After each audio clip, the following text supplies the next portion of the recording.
Toi qui as lésé l'homme simple, éclatant de rire devant sa détresse,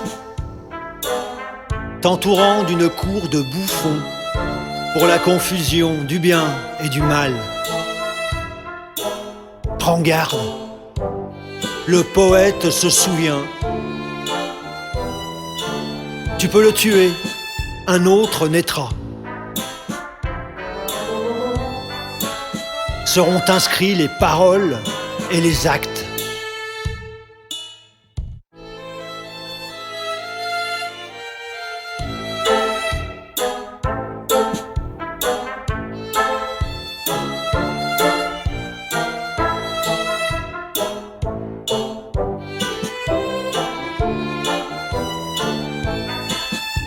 Alors non, la poésie n'est pas une langue morte.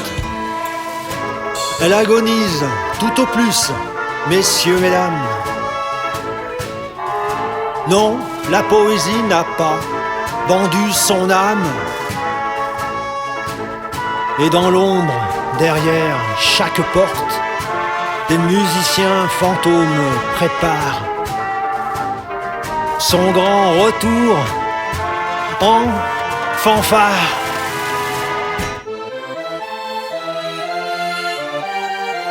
À la ruche, les abeilles reviennent, du pollen à chaque patte. Jamais de missiles sous les ailes.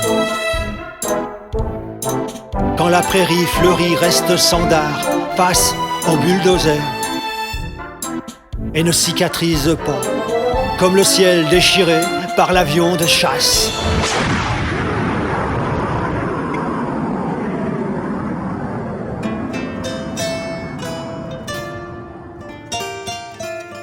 Poète sauvage, chaman des mots, je sais l'homme autant issu du singe que du songe, et comment l'obscurité qui la ronge ressuscite la lune dans sa plénitude. Alors non, la poésie n'est pas une langue morte. Toi qui as lésé l'homme simple et que le crime fait éclater de rire, ne te crois pas en sécurité. Le poète se souvient.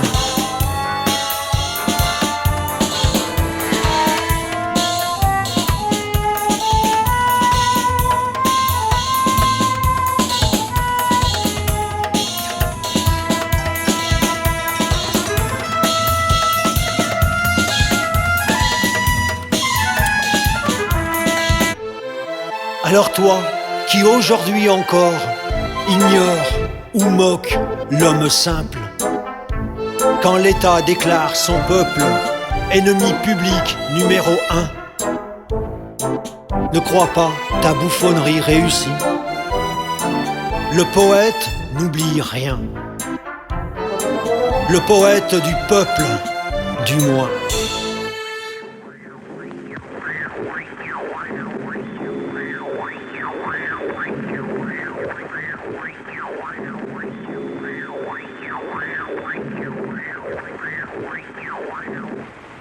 Veuillez tout d'abord écouter quelques messages personnels. De Marie-Thérèse à Marie-Louise. Un ami viendra ce soir. Le peuple existe. Le peuple n'est pas la population d'un pays. Le peuple résiste quand la population vaque tout entière à son occupation, jusqu'à pactiser avec l'occupant le plus électoralement du monde. 1943, février, la rose et le réséda. Celui qui croyait au ciel, celui qui n'y croyait pas. Le peuple existe, qu'il croit au ciel ou n'y croit pas. Le peuple existe, en foule sentimentale dans les évangiles, celle qui aime Christ et pour laquelle le pain se multiplie.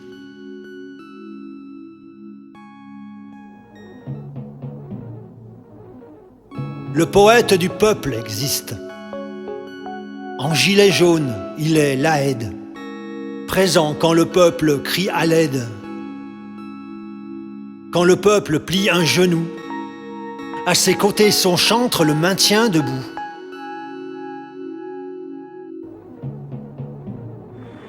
Heureux qui communiste a fait un long voyage.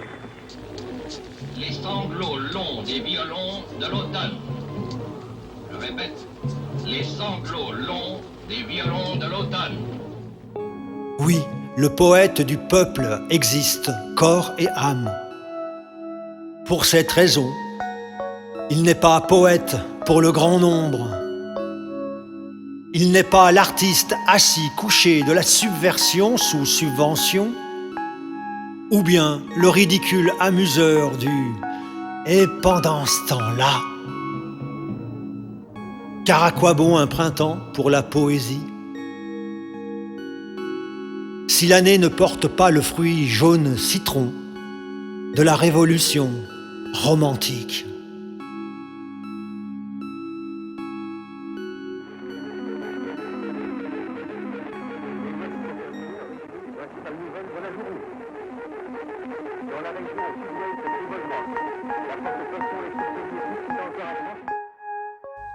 Celui qui croyait au ciel, celui qui n'y croyait pas, tous deux adoraient la belle prisonnière des soldats. Lequel montait à l'échelle et lequel guettait en bas? Celui qui croyait au ciel, celui qui n'y croyait pas. Qu'importe comment s'appelle cette clarté sur leurs pas, que l'un fût de la chapelle et l'autre s'y déroba. Celui qui croyait au ciel, celui qui n'y croyait pas, tous les deux étaient fidèles, des lèvres, du cœur, des bras, et tous les deux disaient qu'elle vive, et qui vivra verra.